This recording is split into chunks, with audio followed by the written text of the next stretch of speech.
So I actually filmed it when I went to go pick him up in the air. Sorry.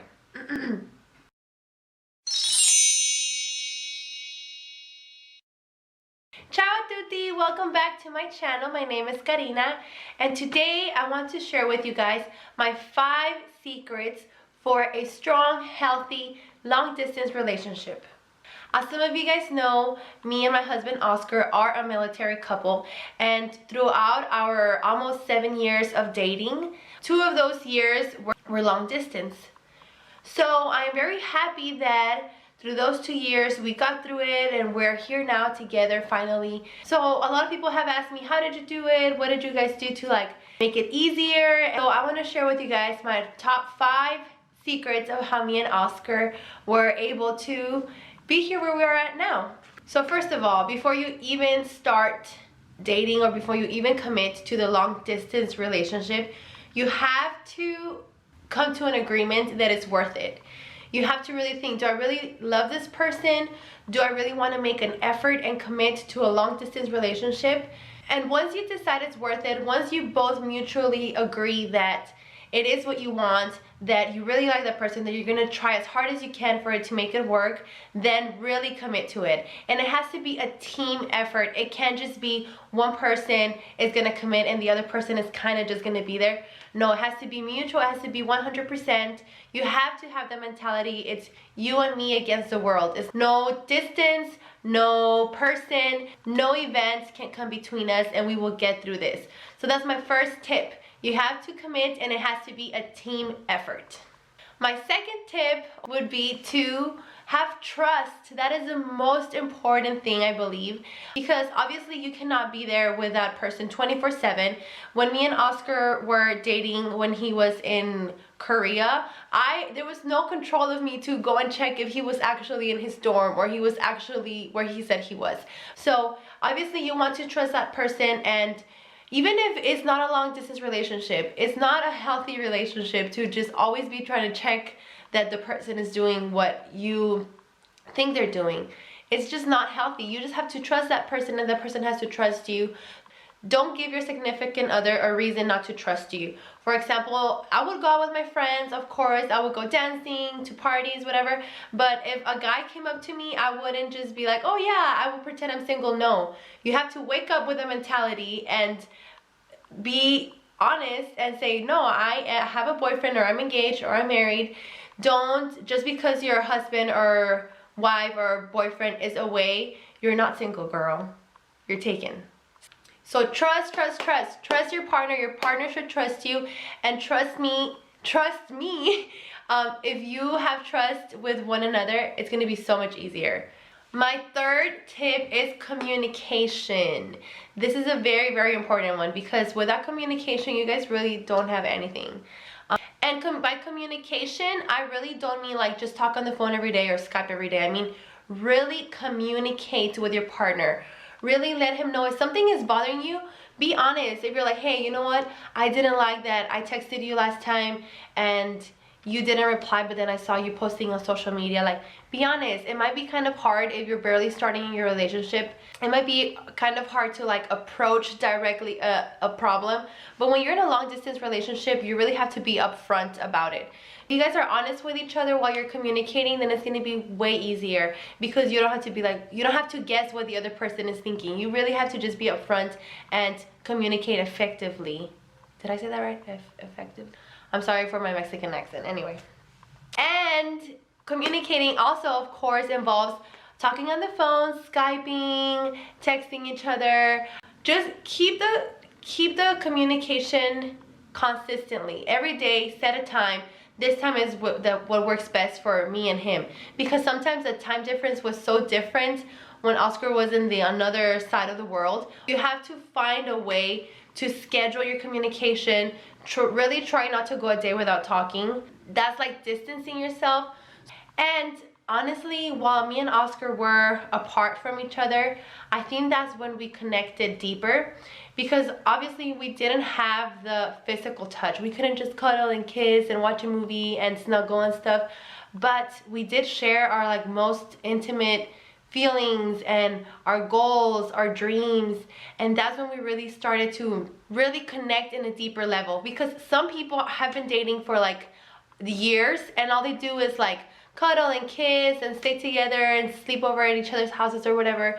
But once they're away from each other and speak on the phone, they really have nothing to talk about, and they realize that they are not as connected as they thought they were. Number 4 is keep the spark alive. By keeping the spark alive, I mean surprise each other. When Oscar was away, I would just send him care packages as much as I could, and then I would go crazy on them. I would make it a theme. Like, I would do things that he liked. For example, I know he liked to work out. So then I would make a care package and I would like put supplements on them and a workout shirt, and I would just create that theme, and it gave me something to do and it would make the time go by faster. And obviously when he got it, he was like, oh my god, like she spent all this time doing this, she was thinking about me. And it was a surprise for him, and that's something that kept the spark alive, that he knew that I was thinking about him and I was still investing my time towards him and doing something that I knew he liked. Also, Oscar would just send me, like, during Valentine's or other special occasions, he would send me like edible arrangements, like some strawberries for Valentine's Day. Or even, you can just send a pizza to your girlfriend sometimes. I promise she will love you if you send her a pizza. Even a good night text or good morning or I hope your day's going good. Just try to keep the spark alive in your relationship and stay positive through it all. And last but not least, number 5 is to have an end goal. That is like your light at the end of the tunnel. That's the goal that you are striving for. For example, our end goal is obviously finally meeting each other, finally being together again. So you have just to stay positive and work towards that goal. Obviously, all the time it's not going to be easy. Sometimes, for whatever reason, you won't be able to talk to each other, or you guys have a little fight and stuff, but no matter what, stay positive till the end. And talk to your partner about what's gonna happen. Okay, after this period of time, whether it be 1 year, 6 months, 8 weeks, that we have been spending apart from each other, what is the next step? Are we gonna move together? Are we going to just see each other and then go again with our long distance relationship? What is the next step? You have to make that clear, because both of you guys need a goal at the end. What is the goal that you are both working so hard for? I know sometimes you just feel like it's too hard and you feel frustrated. You want to be with a person, you want to kiss him, you want to have a normal relationship, but I know it's hard. However, it's worth all of this effort and time that you're putting into it. And I believe that even in a long distance relationship, you connect in a deeper level and you really get to know that person, and you sometimes fall more in love with that person than you thought you were. And just stay positive and you got this. You can do it. So I hope you guys enjoyed this 5 tips for a strong, healthy, long distance relationship. It really helped me out following these tips, and I hope it helps you guys out too. I actually have a small clip for you guys. Oscar just came back home this past weekend. He was away for 2 weeks for a training. Thank you so much for all of your support, and I will see you all next time. Ciao tutti! Enjoy the video, guys.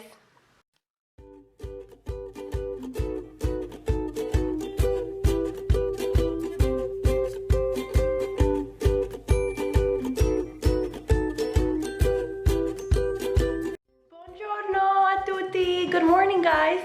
It is October 2nd. As you can see, it's finally fall. It's finally starting to feel really fresh, and right now it's about 6:30 in the morning.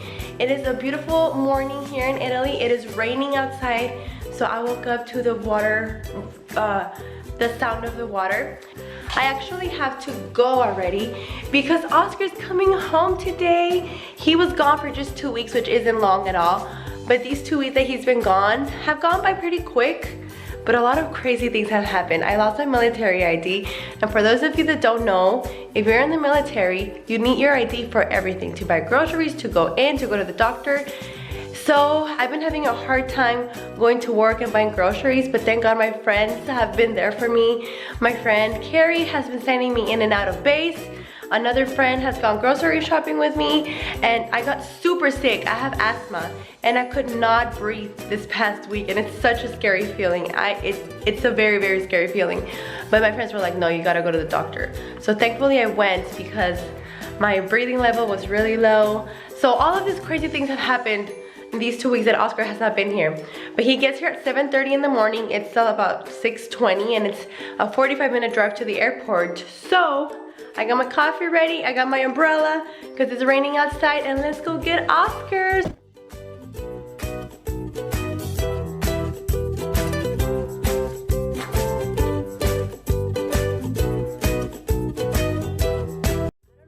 Have noticed, but my hair is different. Look how short it is. It's up to here. It was all the way to like almost my butt, so it feels really weird to have it short again, and it's back to black, which is my original hair color, like dark brown, but right now it looks really, really dark, and I got some bangs. I just really needed a haircut. My head feels much more lighter, and it was a good change. I think it was a good change. Oscar hasn't seen me, and I didn't tell him, so I wonder if he's gonna recognize me or not. So we'll see right now if he might not even like care, not say anything. We'll see, maybe he will.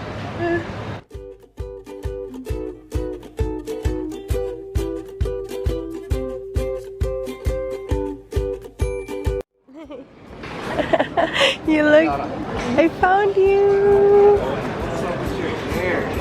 You noticed? I didn't think you were gonna know. Okay, no, here you go. I miss you, baby. Do you like it? Do you like it?